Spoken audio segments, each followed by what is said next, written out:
This is a presentation of the Sports Source Digital Network, presented by Hearthside Bank.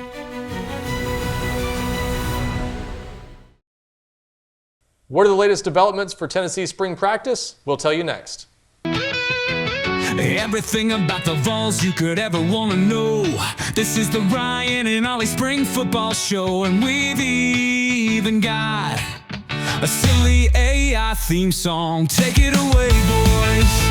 Welcome into the Spring Football Show here on the Sports Source Digital Network. I'm Ryan Callahan of GoVols247.com, here with VFL Ollie Lane. Going to talk a lot of spring practice. We'll be here every week throughout the spring, so plenty to discuss. A lot already happening on the practice field. Tennessee has 2 practices in now. I guess about 12 to go. So a lot to still be determined. They haven't even put on full pads yet, and so we'll be breaking down plenty as we go along, and obviously learning more each week about sort of where this team is as Tennessee gets ready for the 2025 season. But let's start with Ollie, some of the latest developments. We're 2 practices in again. Got to see an extended period of yesterday's practice, which we'll get into more in a minute. But let's start with, I guess, the big news. The guy everybody was kind of watching going into day one, wondering how this situation would play out. Rickey Gibson, the cornerback who recently said he was entering the transfer portal after the spring, is in fact on the practice field. So a sigh of relief there for Tennessee, at least for now. What do you make of that whole situation, and is it as good news as it appears to be from the outside that he is out there? Yeah, well, I mean, I think for now everybody, calm down a little bit. He's here, he's practicing, he's developing with us, and he's working with us. Look, the transfer portal has brought on mounds and mounds of different responsibilities, and I understand it from a player's perspective. You want to maximize your earnings as much as you can. That's anybody in their entire life, that's what they want to do. They want to maximize their earnings.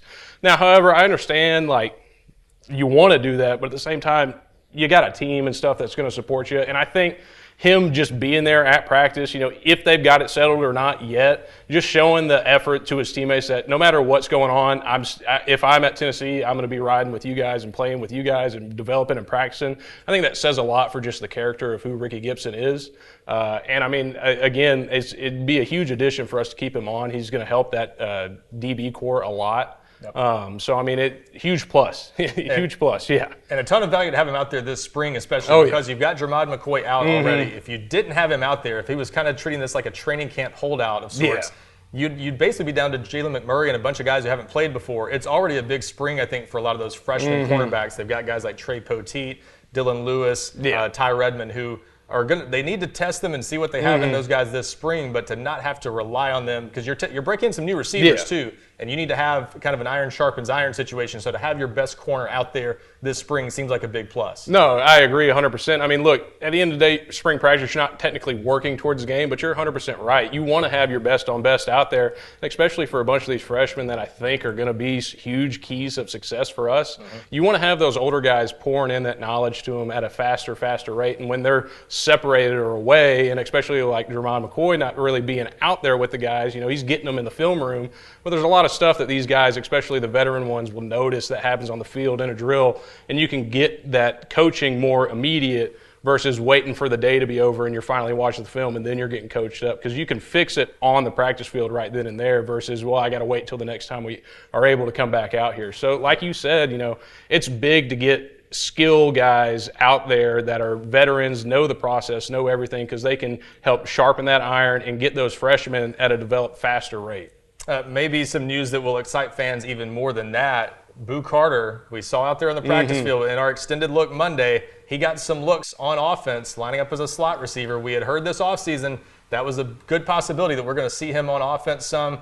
We'll see what comes of it, but I think it's at least encouraging for fans who saw how dynamic he is with the ball in his hands to see that Tennessee, I mean, they're shorthanded a bit at wide receiver. Only 7 scholarship guys. Amari Jefferson, the Alabama transfer, kind of easing his way back in. He's in a red jersey right now. So you don't have many bodies out there. It's a great time to take a look at him, see what he can do. He's a year in on defense, so you would think he has a better understanding of that system.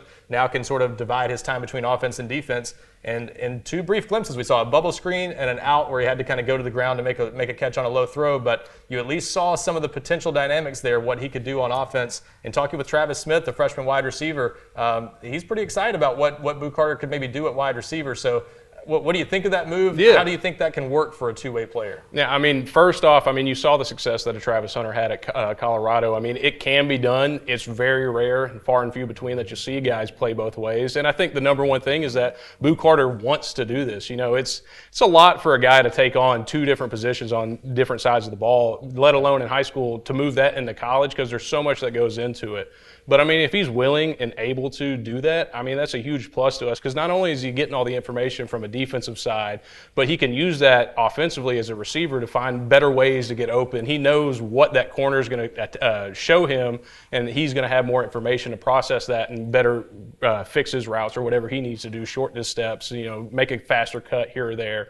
He'll have a little bit more of that insider knowledge that'll help him out. I mean, look, you don't have to overload him, because, I mean, it's going to be hard for him to, if you want to give him the entire offense and the entire defense, that's going to be a lot for just anybody to kind of comprehend.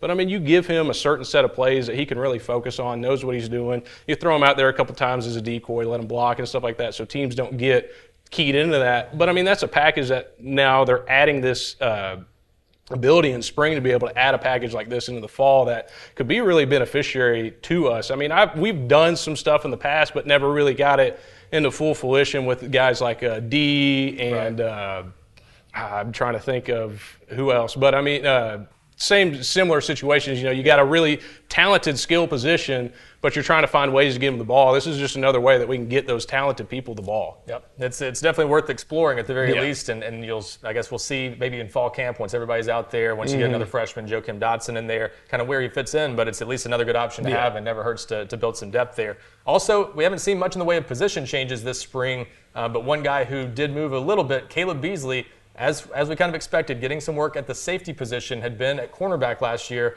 We kind of touched on the need for Rickey Gibson to be out there. This is sort of a weird, I think to a lot of fans, this might be, if it is a position change, and Tim Banks, the defensive coordinator, kind of pushed back a little bit on that being a full-time position change, but said they're experimenting with that. So we'll see where Kaleb Beasley ends up. But that one seems a little odd, because if there was a fourth guy at that position who played some last year, it was Beasley. So you could use some experience, use some depth at that position, and then here you are moving him to safety where there doesn't seem to be an immediate need, but clearly might be a position where that's his best spot long term. What do you think of that, and is that problematic, I guess, for the cornerback position to maybe be losing one of those guys that has a year of experience? I mean, I wouldn't call it so much problematic. it's enhancing our defense in a way. So it's giving him cross-training abilities to train at safety and also train at quarterback or cornerback. So it gives him a two-way view of what the defense is. And I think that'll help him out. Like Tim Banks has said, it's not a permanent position change yet. So I think they're just kind of getting some looks and see what he can do at that position to see if it'll be favorable for them to either keep him at corner or safety. And that's another great thing about spring, is that you're not building to a game, so you have the opportunity to test some people out at different positions and see if they thrive better at this one than that one. Not to say that he will or will not, but at the end of the day, if he does or doesn't, it's going to give him more insider knowledge, more information to help him develop his position that he ends up in. And one more thing to mention, in that open period of one-on-ones and some 11-on-11 work we got to see, we had been talking about him recently on the Sunday show. Mike Mathews, a guy that a lot of people are eager to see do more, only 7 catches for 90 yards and I think 1 touchdown as a true freshman, former 5-star prospect. We saw some glimpses during some of those one-on-ones of the potential that he has. He made a nice back shoulder catch on a throw from Nico Iamaleava, going up over a young defensive back, some guys that aren't tested, but still a nice catch. And then one where he reached over a defender's back and made another nice contested catch. So just in general, your thoughts on Mike Mathews and what can we take away from some early plays like that in spring practice? Is the reaction to that maybe going to be bordering on overreaction just because he made a nice play in one-on-ones that ultimately doesn't mean anything? Yeah, no, I mean, same as Vol Nation, I wanted to see more Mike Mathews last year, but I settled with what we got. Making big plays on the second day of spring practice, it's big, but at the same time, like you said, I mean, it's not always going against the cream of the crop talent every time, especially early in the spring. Yep. But however, him making those plays and getting loosened up and freshened up this early in the spring is a good sign for what could progress towards, as we get closer and closer to that orange and white game, what we might see. But I'm super excited for what this guy is going to be capable of. I mean, he's the premier name in our wide receiver room for right now. And I think that he's going to continue to show why he deserves getting the ball in his hand more and more often. And just going out each day in practice and having some glimpses of some great plays. Doesn't matter who you're going against, as long as he's going 100%. then the competition doesn't ever really matter. And so I think he's going to be a really strong force for this wide receiver room that needs a lot of rebuilding after what has kind of gone on the last year or so. I mean, you're looking at the wide receivers last season, you're like, this is our best position group, and then they kind of fell flat. So, I mean, I'm hoping they can really pick that up this year and give us the best every single game. And sort of transitioning from that to, we'll get into some of the biggest position battles for this spring, and we might want to start with the wide receiver position where Tennessee's losing Brew McCoy, losing Squirrel White, and losing Dante Thornton, the guy that led Tennessee in receiving last year. Got a lot to replace there, and Mike Mathews, we assume, is likely going to be one of those starters, maybe out of necessity. You've got, obviously, Chris Brazzell back that they're hoping in year 2 out of the transfer portal can maybe make that jump that Dante Thornton made last year or even more. And then you've got Braylon Staley and a lot of other untested young guys or very little experience among those guys. No experience from Amari Jefferson, and then some freshmen, Travis Smith, Rodarius Jackson, and Joakim Dotson coming in this summer. What do you make of that position group, and what would you say are the biggest position battles to watch this spring? Is wide receiver one of them for you? Yeah, I would say wide receiver is definitely one of them. Like I was saying, that was a really big group that we thought was going to be great last year. Didn't perform, I guess, to the level that all the Vol Nation was expecting. But, you're losing guys like Brew and Dante, and, you hate to lose Squirrel, but, those are leaders that were in that position group. Mm-hmm. And so now, it's almost like a full rebuild of what that room's going to look like. And, it's great. You got all this young talent that's going to be super good. They were highly recruited guys. They're going to come in. They're going to be competitive. And the fact is it's an open field now. Nobody's got a guaranteed spot. Yep. Which is great because, the last few years it's been guaranteed that Brew, Squirrel, they're going to be in the core. Well, now it's a wide open game. Anybody can go and earn it. They just got to put in the work. And so I think it's going to motivate them more to reach that top and earn their spots on the field. One of the biggest position battles for me across the board, just because you got so much fresh blood there, would be on the offensive line. A group you're plenty familiar with, I'm sure, of some of those guys that you played with. What do you think of that group? You got 4 new starters now that we know Andre Karic is not coming back. You got a couple transfers that we assume will be part of the mix there, in Sam Pendleton and Wendell Moy Jr. But David Sanders Jr. We're not sure where the 5-star freshman fits in. They're kind of making him earn it so far. It looks like, working with the third team unit the first couple days. But and even those transfers not immediately thrown in with the starters, but you got some other veterans there like Sham Umarov that could be part of the equation. William Satterwhite, a second-year guy at center.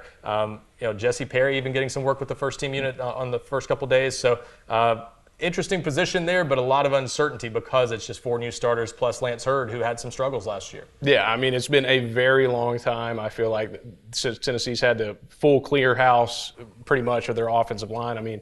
You've had the same center for almost 5 years, so you get comfortable, but change is going to happen. You got to have new guys. The biggest part about this change, though, is not only are you losing 4 starters, but you're losing your rotational guys too. And we'll probably get into this a little bit later as we talk more about the offensive line. But, it's a big position battle this year more than ever because there's no guarantee this guy's got the spot, and there's no one in their head is like, well, I got to beat out so-and-so. It's like, oh, I got to beat out everybody because everybody's thriving for that position. Coach Ellerby's always said, I'm going to play the best 5 regardless of who it is. It's just the best 5 that I feel like in my head. So it doesn't matter if you're left guard. If you're the best and I've got another left guard that's the best, well, one of you guys is playing right or left. Right. And so, he's going to go out and put the best that he can, and that breeds more and more competition. It's a highly competitive position to get out to, but it also makes everybody better as you're competing against each other. Another position where they've lost some guys, it's an interesting competition, but it's also a position where they rotate so much, the defensive line. You lose some longtime guys like Omari Thomas, but you still got Bryson Eason. He did come back to give you another experienced guy in the middle. You lose James Pierce, obviously, at the Leo position. Josh Joseph stepping in there. Kaleb Herring, a third-year guy now who should be in the mix more. You hope Jordan Ross, as a second-year guy, can make more of an impact. You still got Dominic Bailey, Tyree West at the other defensive end. So not a completely new guard there, but an interesting transition year where they've got still some veterans, but some new guys who will have to maybe take on bigger roles. So maybe not as intriguing of a position battle, but you're going to see some new names in the rotation there. David Hobbs will have to play more. Jackson Moy could be a first-time starter. So That's a different group, but I wouldn't say maybe as much of a position battle as those two we mentioned before. Any thoughts on that defensive line overall, just sort of where it's at? Yeah, I mean, I feel comfortable that we've gotten Bryson Easton back. Easton's been a great player, and he's only gotten better every single year that he's been there. You know, I've played with him. I know the kind of drive and passion that he has for the game. Same with Don Bailey. When Don Bailey was a freshman here, I did not see what he was going to become today. Yeah. And, I mean, he's continued to grow and develop into what he is. I feel comfortable with Josh Josephs taking that role as the premier edge rusher for us. He showed a lot of flashes last year, has some really good plays, and I think he'll carry that over into this year. And I mean, the fact is they rotate so much, so it's okay if you don't know 100% who is my first D-line going out here. As long as you've got 6 to 7 guys that you're like, all right, I can throw any of these guys in at any time and I'll get production, you're comfortable. Because you've still got a whole summer and a fall camp to really nail down, all right, these are my ones, these are my twos. But, I mean, the biggest thing for the D-line in spring is, like, you can come away with your 7 to 8 guys that I'm ready to go play with. And one other position group, because I think some of the more interesting battles on the depth chart might be for number 2 spots. Like for me, backup quarterback, interesting race between George McIntyre, the true freshman, and Jake Merklinger, a second-year guy. Tight end, for that matter. Ethan Davis still got to show he can be that number 2 tight end with Holden Stays no longer around, even though you got Miles Kitzelman back as the likely starter. Davis, the talented guy who's got to take a step forward. So some spots like that. But the other one that's maybe interesting as far as a starting job, running back. You lose Dylan Sampson, some big shoes to fill there. You've got Deshaun Bishop that played a lot, showed some flashes last year. You've got Peyton Lewis, who had some flashes as a true freshman. You got Star Thomas, the Duke transfer, and you've got a freshman in DeJuan Morris, who I think could be a factor there too. So interesting, maybe competition there, if nothing else, to see how that rotation is going to shake up, even if it's not a true even if there's not a true workhorse back among those 4. Yeah, because I mean the running back's always a rotational position. We've done a good job for the most part in the past of rotating that position, keeping it fresh. You know, I think Bishop probably start the spring will be your one just because he got so much time last year. And he played really well, and he's going to continue to get better. You know, Knoxville guy. You know? Yeah. But at the end of the Peyton Lewis is a guy that I heard a lot high talk about last year. And so I saw the flashes, and I'm excited to see what he's going to be able to do as he progresses through another spring and another summer and fall getting into the season, just how much more explosive he's going to be running the ball in the backfield. But, I mean, like you said, you know, you get that transfer from Duke. He's going to bring in some new blood, some new different styles from where he was at. And then, I mean, you got a freshman that's coming in learning all this stuff for the first time. So it's an interesting mix that they got going on. You know, they got a guy like Bishop that's been there that kind of understands. Peyton's been there for a year, so he can kind of help out a little bit. But you got 2 fresh guys, one that's kind of experienced college football and one that hasn't no experience of college football. So it's an interesting dynamic of how the teaching and the development and how you're going to end up stacking those guys. But, I mean, eventually you're going to come down to who's your 3-man rotation, who's going to be the odd one out pretty much. If you like this show, if you like this content, and even if you don't, hey, it's week 1 of spring practice for us too. We'll get better. But if you do, click the like button, click subscribe. Bring this to the attention of more Tennessee fans so we can continue to grow the family here and draw this show to more people's attention. With that being said, we'll continue on with the more talk of the new offensive line. It is a concern, and I said on the Sunday show here recently, to me, this is the biggest concern for this team until they're proven, just because it is such a revamp of a group that had Javonte Spraggins and Cooper Mays penciled in there to the starting lineup for so long. And you had some issues even at times last year with those guys. So now you take them out, you bring in a couple new guys, you maybe have a true freshman starting in David Sanders. To me, this is a really fascinating group, and I think it's still going to go a long way toward determining what kind of season Tennessee has. How much concern do you have about that group overall, breaking in those kinds of new starters and potentially having a true freshman start in David Sanders? I'm concerned. I've got some concerns, no doubt. You know, like I said, it's been a long time since we've had a full transformation. You know, I guess I should start from, you know, number one importance, the position. You got to figure out who's going to snap the ball. Yep. You got to figure out who's going to be your center. Especially in this offense, as you know. Yeah, it was so important because, I mean, the chemistry has to start day one with the center and Nico. I mean, they got to get on the same page of when they're going to snap it, when we're going to, what the tempo is going to look like for us. Because it changes within, I mean, even mine and Cooper's snap tempos were a little bit different. Yeah. And so, I mean, that's something that a quarterback's got to get used to. And so, I mean, you've got a guy, Satterfield played some reserve center last year. He has a strong front, and I think he's starting out this spring as the number one center. So he's got a good it's his position almost to lose. Yeah. However, you've got guys like Jesse Perry's gone in there, snapped some, and then you've got the transfer Pendleton that's coming to snap some, and that's the one that's really interesting to me. I figured when they brought him in as a guard that they were going to cross-train him as center, and so I'm glad to see that they're doing that, because the fact is, anybody that plays guard, you need to be able to snap the ball because you never know when it's going to happen. I played guard the whole time, but I can't count on my hands how many times I had to slide over and snap the ball a couple of times. So, I mean, it's going to happen, and it's just a valuable asset to have. But, I mean, if you can come away with who's your number one center, that should be objective number one. And then you start looking at it at the rest of the field. I mean, your guards – you've had Spraggs there. The left guard's been interchangeable the last 3 years, from Carvin to me to Carrick. So, I mean, that one you're kind of used to somewhat replacing, but you've got fresh blood in there. So, I mean, it's just understanding what can they do, what are they accomplishing. You're going to have to push them.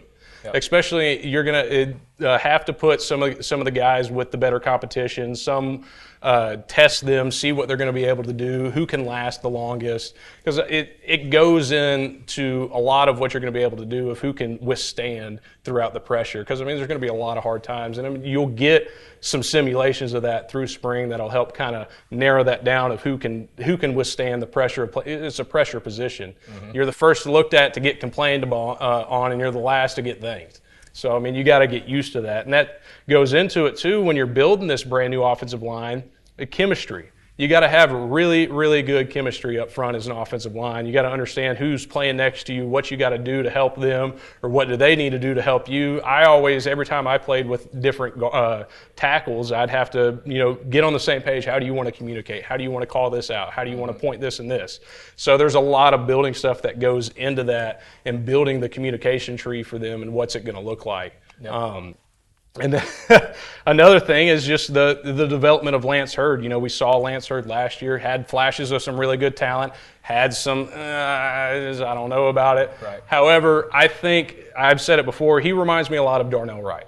Darnell Wright was really good coming out as a freshman, but needed some work, needed some development. Yep. And I mean, it's okay that you need work and development. Nobody, like I've said, I've seen one person really day one ready to play in the SEC, and that was Trey Smith. And I mean, Trey Smith's now the highest paid guard in the NFL, so it makes sense. Right. So it takes a long time to be offensive line ready in college football, let alone ready to play in the SEC.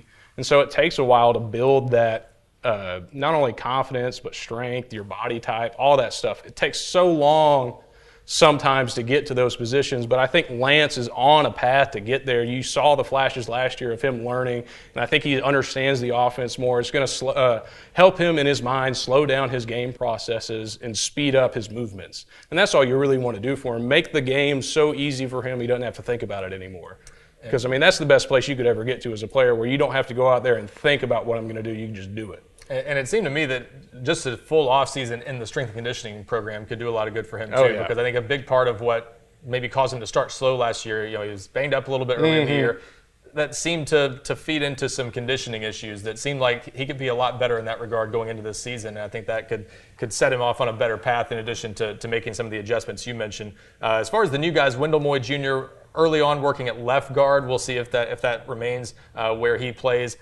He played guard at Arizona. You would think he stayed at guard. It is worth noting, when I talked to him during his very brief recruiting process, he expressed some interest in playing center. He's not the tallest and longest guy. I don't think they're likely to go that route, but it is interesting that it's a guy self-aware enough to think maybe I'll be a center in the NFL. It wouldn't be a bad idea to play there. So he could be a contingency option there, but if it looks like among the transfers, Pendleton is the one more likely to play center, and that's maybe the big question they've got to answer. Is it Satterwhite or someone else, Max Anderson, even Jesse Perry potentially, or is it going to be Sam Pendleton at center? And once you get that figured out, things maybe can fall into place with, does Moy maybe go to right guard for Sham Umarov to play left guard? You've got some flexibility there at guard, obviously, and then right tackle is where David Sanders is working so far. That answered some people's questions of where he would fit in right away. I think we kind of knew Lance Hurd was probably going to stay at left tackle, but that does answer that question. He said they are trying to keep him at right tackle for now. Plenty of other things to figure out beyond working two tackle positions. So you got to make it simpler for a true freshman, I think, to settle in there be able to just learn one position. And he's got to work on flipping his footwork too. It's worth noting he played left tackle in high school, now going to right tackle. Is that a big adjustment? You did some of that, I guess. Yeah, no, it really is, because I mean, when you play on the left side for so long, the right just feels like a completely different world. Yeah. That whole stance is different, your steps are different. But I mean, it's good they're cross-training it now, because it takes a long time for that cross-training to feel comfortable. It took me a long time I played right for so long, and then I went to left and played left strictly for 2 years, and then they asked me to go back to right, and it was just like, I don't know how to get in this stance anymore because I hadn't done it in so long. And so, I mean, it's important to get that cross-training in early, and especially for him, if you're just giving it to him, he's played left tackle his whole life. So now you say, all right, you're going to play right tackle, just focus on getting good at right tackle. You're taking out the confusion for him and just kind of helping him, like you said, simplifying it for him, giving him one position to learn and to focus on, because it takes a long time to get to a point in your development when you're like, all right, now I can start learning what all these other positions do on a single play. It's important, especially day one for him, to just, what do I need to do on every single play? Yep. What is my job? And then just go from there. And when he gets to a point where he knows his job, front hand, back hand, then you can start learning the other people's job, and that'll help enhance your position even more. And very early, I think David Sanders has looked the part. Not surprised by that. He's the #1 offensive tackle in his class. Those guys tend to come in having a chance to play early, but still encouraging that he said he took a lot of confidence from going through bowl practice or practice leading up to the college football playoff, where he went against James Pierce as a scout team guy and kind of held his own, and said it made him think, hey, maybe I'm even closer than I realized to being ready to contribute early on. So that's pretty encouraging there, I would say. You touched on this earlier, but we'll wrap up here talking about chemistry and communication. How long does it take to build that communication and chemistry for an offensive line? Is it, you don't, as you said, maybe you don't have to come out of spring practice knowing you've got 5 starters, but do you really need to have a good feel for where you are? And is it helpful for those guys to be in the exact positions they're going to be in this fall? Or can you still move a Wendell Moy from a left guard to right guard in the fall and not have any major concerns there? Yeah, I mean, you could still move it around. Like I was saying, like, at the end of spring, you need to walk away from this offensive line. I've got 6 to 7 guys that I know I'm going to. These are the guys that I'm going to work with. These are the ones that I'm going to plug and play. Because, like I said earlier, you're not only losing your 4 starters, you're losing your rotational guys too. So you got to find all of that. And then you've got time in the summer, in the fall. Once you identify those 8, then those 8 start working together, and that chemistry builds as one, because you want to be able to get to a point where, you got 5 that are really strong, but if I pull this piece out and put another one in, it'll work just like it has been. And so, I mean, you want to plug and play here and there. And so, I mean, that'll be big. You'll still be able to rotate some guys in different positions and get different looks throughout the summer. You really don't need to start really narrowing it down to about that second or third halfway point of fall camp, of where it's like, all right, these are the 5. This is what I'm going with, and this is the positions they're playing. So you've still got that time, but it does take a long time to build that chemistry with everybody. You got, especially with all these guys not really knowing each other first off, because some of them are brand new to the complex. Some have been there for only a year. So, I mean, getting them opportunities outside of the practice field to, hang out, go grab dinner or something like that, do some events with the guys, make them all feel – because the offensive line is supposed to be the closest knit group on any team. And, I mean, that's how it's always been at Tennessee for years. And so I assume they're going to continue the same path that everybody's kind of laid out for them. But, I mean, you gotta trust the guy that's next to you. You got to be his best friend, and you got to – what that does is when you feel that kind of connection with the guys that you're playing with, it makes you do those extra things that you don't normally do for everybody else. It makes you look out for the guy and figure out what he needs to be successful, and he's also figuring out, what do you need to be successful? What do you need from me? And it feeds into everybody wanting to make everybody better. When you don't have that chemistry, then you got these guys over here that are like, well, this guy shouldn't be starting, I should be starting, and they're fighting back. They can't be happy for the guy that's playing. Yep. And that's what you never want. I've seen it happen before. No matter what, whoever you put out there, you got to make sure that the guys that aren't out there are still cheering on and happy for the ones that are. Even if they felt like they should have been out there, the chemistry is so good in that room that they understand that they just want the best for their best friend. Yep. And that's it. So. Well, I think that does it for today. We'll be back right here next week, complete with the new visual aid that no one else in town has. So for now, for Ollie Lane, I'm Ryan Callahan. We'll see you next week.